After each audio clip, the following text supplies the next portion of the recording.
In this demonstration, I'm going to show you how to work with audio in After Effects. To import sound files, go to File, Import, File. Make sure your imported sound comes from your project folder. All media is linked, therefore it needs to come from your project folder. Click and drag your sound file into the timeline. If for some reason you have a video that you only want to use the sound from, you can drop it in the timeline and click on the visibility icon to turn off the video portion of the file. One of the best ways to bring in sound is to pre-edit a selection of the sound file in the footage window. To pre-edit a selection, double-click on it. It will appear in a tab in the viewer. Then, move the blue playhead to the desired points in the sound file. Select in and out points with the bracket icons.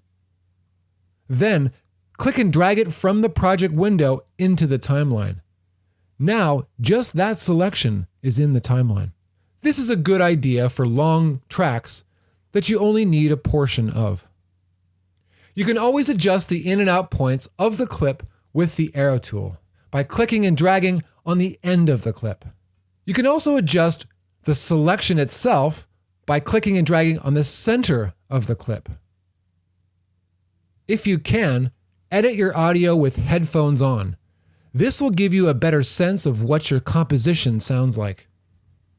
In this clip, if I untwirl it, I can see the audio waveform. This is a visual representation of your sound.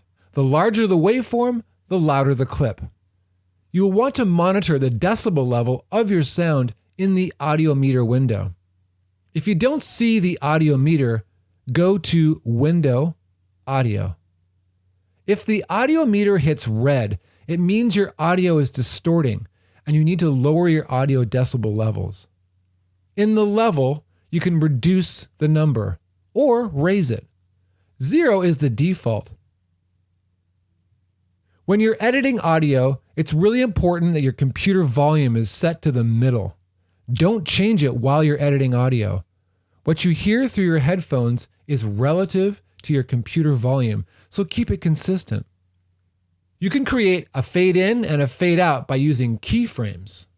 Click on the audio stopwatch and fade up using the decibel numbers. I'm looking at the steep increase of my waveform. Then to fade out, fade the waveform out at the end with 2 keyframes.